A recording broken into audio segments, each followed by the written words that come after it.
Case 46, Doe versus Etihad Airways. We find ourselves here in the U.S. Court of Appeals for the Sixth Circuit. Facts. Plaintiff Jane Doe and her 11-year-old daughter flew aboard Etihad Airways from Abu Dhabi to Chicago. For the duration of the 14-hour journey, Doe's tray table remained open in her lap because a knob that was meant to hold it in place had fallen to the floor. During the flight, Doe's daughter found the knob on the floor and gave it to Doe, who placed it in a seat back pocket. When it came time to descend, an Etihad flight attendant, unaware of the detached knob, gave Doe the familiar reminder to place her tray table in the upright and locked position for landing. Doe, of course, could not comply. To aid in explaining her problem, she reached into the seat back pocket to retrieve the fallen knob. But when she stuck her hand into the pocket, she was unexpectedly pricked by a hypodermic needle that lay hidden within. She gasped, and the needle drew blood from her finger.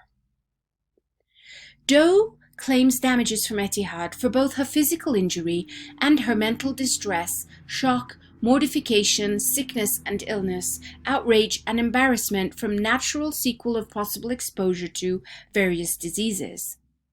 Her husband claims loss of consortium. The Montreal Convention of 1999, an international treaty under which these claims arise, imposes strict liability, up to a monetary cap, upon Etihad for damage sustained in case of death or bodily injury of a passenger upon condition only that the accident which caused the death or injury took place on board the aircraft. Etihad concedes that an accident on board its aircraft caused Doe to suffer a bodily injury, but Etihad argues that damage sustained in case of bodily injury means only damage caused by bodily injury, and thus does not include Doe's fear of contagion and other emotional distress and mental anguish damages.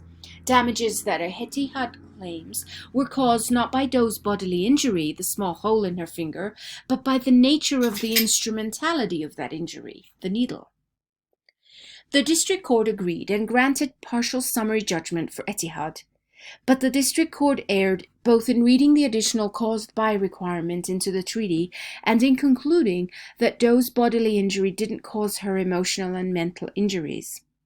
The plain text of the Montreal Convention allows Doe to recover all her damage sustained from the accident, which includes damages for both physical injury and accompanying emotional or mental harm. So what's the issue? Whether the plain text of the Montreal Convention allows Doe to recover all her damage sustained from the incident, which includes damages for both physical injury and accompanying emotional or mental harm. Holding. The court reversed and remanded. Reasoning. According to the court, when it interprets a treaty provision, the opinions of our sister signatories are entitled to considerable weight. Most Montreal Convention litigation in the European courts has involved the interplay between the Convention and various European Union regulations, specifically in cases of delays and lost baggage. One Canadian court, engaging in a mode of analysis substantially similar to ours in this case, applied Floyd and considered Ehrlich in declining to interpret bodily injury in Article 17 of the Montreal Convention to include purely psychological injuries caused by an emergency landing. None of these cases, however, confronted the question of whether mental anguish that accompanies a compensable bodily injury, rather than only mental anguish caused by a bodily injury, is recoverable under Article 17. Indeed, the only foreign case the court could find that has confronted that question was a decision of a trial court in British Columbia, which, citing Floyd and Ehrlich favorably, required a sufficient causal link between bodily injury and the mental injury in order for the mental injury to be compensable. Despite Wetlofer's sufficient causal link language, the case I just referred to, the relief ordered in Wetlofer was entirely consistent with the relief Doe sought and with the Sixth Circuit's interpretation of Article 17. The accident that harmed Wetlofer was being struck by the food cart. Her bodily injury included the resulting bruises on her back and neck, and her recoverable emotional damages, fear of being bumped, seemingly must have been caused not by the bruises themselves, but from the fact that she was bumped by a food cart. That is, again, despite the language used by the court. Her emotional damages were caused by the accident that caused the bodily injury, and those emotional damages were nevertheless recoverable. Further, denying Wetlofer's recovery for fear of flying is consistent with the text of Article 17 as well. The court says, because fear of flying might not be the sort of fear sustained in case of bruises caused by a runaway food cart, Wetlofer does not seriously explore the language damage sustained in case of, and it is only the decision of a provincial trial court rather than a sister signatory's high court. According to the Sixth Circuit, even if we were to accord it the same weight as a decision of a high court, however, it would not give us reason to believe that our decision today is at odds with the shared understanding of the contracting parties to the Montreal Convention. Having determined that the Montreal Convention did not preclude Etihad's liability for Doe's mental anguish claims, the court turned to the choice of law question of whose law governs the measure of any recovery to which Doe is entitled. Article 29 of the Montreal Convention clarifies that actions under Article 17, such as plaintiff's action, are brought without prejudice to the question as to who are the persons who have the right to bring suit and what are their respective rights.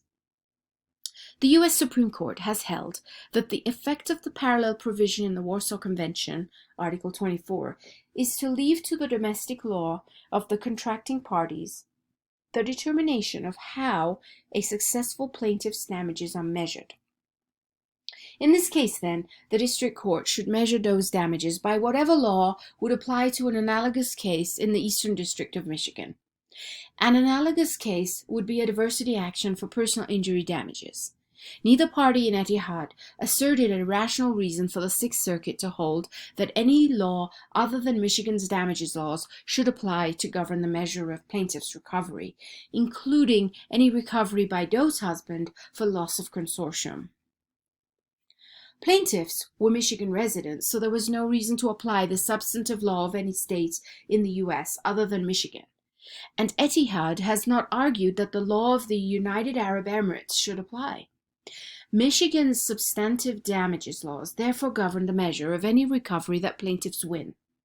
On remand, assuming Doe wins a judgment, the district court is free to determine within the bounds of what Michigan damages laws allow what specific kinds of damages, such as emotional distress, mental anguish, fear of contagion, loss of consortium, and so on, plaintiffs are entitled to recover in granting the relief to which each party is entitled.